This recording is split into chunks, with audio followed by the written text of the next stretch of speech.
Olá, meus irmãos, tudo bem? Queria convidar você a separar algum tempinho no seu dia para meditar na palavra do nosso Deus. Podemos gozar da oportunidade de separar alguns minutos, de termos o nosso culto pessoal, de orarmos ao Senhor, de lermos a sua palavra e meditarmos nela. Nosso texto hoje está lá em Lucas, capítulo de número 7, do versículo 11 até o versículo 17. Então, Lucas 7, do 11 ao 17. Faça a leitura aí na sua casa, dê uma pausa aqui nesse vídeo e depois retorne para nós meditarmos brevemente sobre o que o texto nos diz. Esse texto nos conta uma história. Jesus está numa cidade, ou indo para uma cidade, passando por uma cidade chamada Naim. Na verdade, Naim não é nem uma cidade como nós chamaríamos hoje, é mais um vilarejo, um lugar bem pobre, bem pequeno, bem humilde. E Jesus passa por ali e algo chama a sua atenção. Naturalmente, Jesus já sabia o que ia acontecer, mas o texto nos fala que ele passa por ali e ele vê algo acontecendo que não é muito normal. Um cortejo fúnebre está saindo da cidade, está indo para enterrar uma pessoa. O texto nos conta que é a mãe que leva o seu filho. Só por isso já há toda uma conotação de dramaticidade aqui no texto. Não é normal, não é natural que os pais enterrem seus filhos. Não é natural que uma mãe enterre seu filho. O curso mais natural da vida é que os filhos, por serem mais novos, enterrem os seus pais em ditosa velhice. Mas aqui algo aconteceu. Não sabemos por que esse menino morreu, mas o fato é que ele está sendo conduzido nesse cortejo fúnebre em direção ao seu enterro. A mãe leva esse menino. Mas ainda é mais dramático, porque o texto nos diz que ela era uma viúva. Sabemos como as mulheres teriam dificuldade de se sustentar naquela época, especialmente. Hoje é muito mais tranquilo esse aspecto de sustento para as mulheres, porque elas trabalham e podem assim se sustentar, mas naquela época a sociedade não era assim. Então, ela dependia do sustento que era baseado no trabalho do seu marido, mas ela era uma viúva, seu marido já tinha falecido. Então, no seu filho que poderia ajudá-la quando crescesse. A gente não sabe a idade do menino aqui, ele é um moço, né? Então, traz a ideia de que ele era jovem. E trabalhar. Mas ele também agora morre e ela não tem outros filhos. Não é só a questão do sustento, é a questão da linhagem. Seu marido é morto e o seu filho único é morto, o seu nome não vai ter prosseguimento.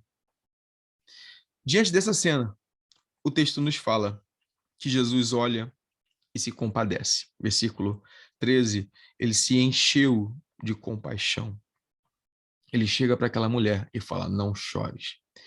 É interessante pensarmos sobre isso, porque é natural que ela esteja chorando. Ela já havia perdido seu marido e agora perde seu único filho. É natural que ela esteja chorando. É natural que haja desespero. É natural que falte-lhe esperança, que a tristeza aperte o seu coração. Jesus chega diante dela e fala: não chores. Isso já nos revela como Cristo, ele é a verdadeira alegria e como é ele quem pode acabar de vez com a nossa tristeza e com o nosso choro. Naturalmente, isso nos faz olhar para um momento onde aí sim não haverá mais morte diante de nós e nunca mais teremos que chorar, porque não haverá mais a dor nem a tristeza diante de nós. Mas já hoje podemos nos alegrar de saber que podemos nos voltar ao nosso Salvador e saber que Ele é a razão da nossa alegria, da nossa satisfação. É Ele quem tira dos nossos olhos as lágrimas. Hoje, mesmo que ainda passemos por lutas, por dificuldades, mesmo que ainda tenhamos momentos que iremos ficar tristes, chorosos, o Senhor é a nossa alegria. Jesus então toca naquele menino. Ele se levanta. Jesus diz: moço, levanta-te. Está no versículo 14. Então, aquele que estivera morto sentou-se e começou a falar. E Jesus o entregou à sua mãe. Olha que cena linda nós temos aqui. Cristo é aquele que nos livra da morte. Todos nós estávamos mortos, assim como esse menino, e fomos ressuscitados pelo poder de Cristo Jesus. Se ainda espiritualmente, um dia fisicamente o seremos. Ainda podemos experimentar hoje essa ressurreição espiritual.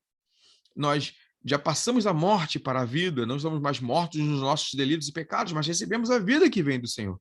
Mas um dia experimentaremos a ressurreição física. Quando o Senhor voltar, ressuscitaremos e nunca mais teremos diante de nós a morte. Mas tem algo que eu quero chamar a sua atenção aqui ainda. O texto vai dizer que aquilo assustou e assombrou todas aquelas pessoas e a notícia correu. Essa mensagem foi divulgada e proclamada. Que mensagem foi divulgada e proclamada? Os pais, a mãe, o pai, não precisam mais temer perder o seu filho, porque o Pai Celestial entregou o seu filho por nós.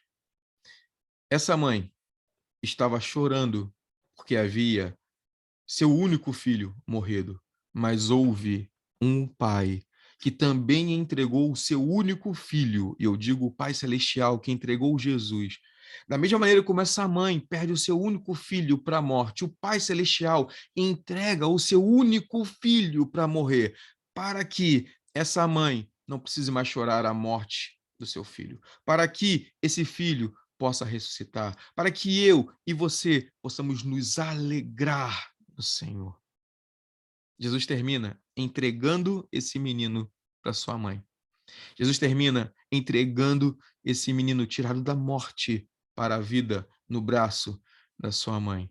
Cristo morreu na cruz e ele termina essa história nos entregando, eu e você, nos braços do nosso Pai, não mais para a morte, mas para a vida e a vida eterna. Nos alegremos, contemos essa notícia por toda a circunvizinhança, para usar a expressão do versículo 17.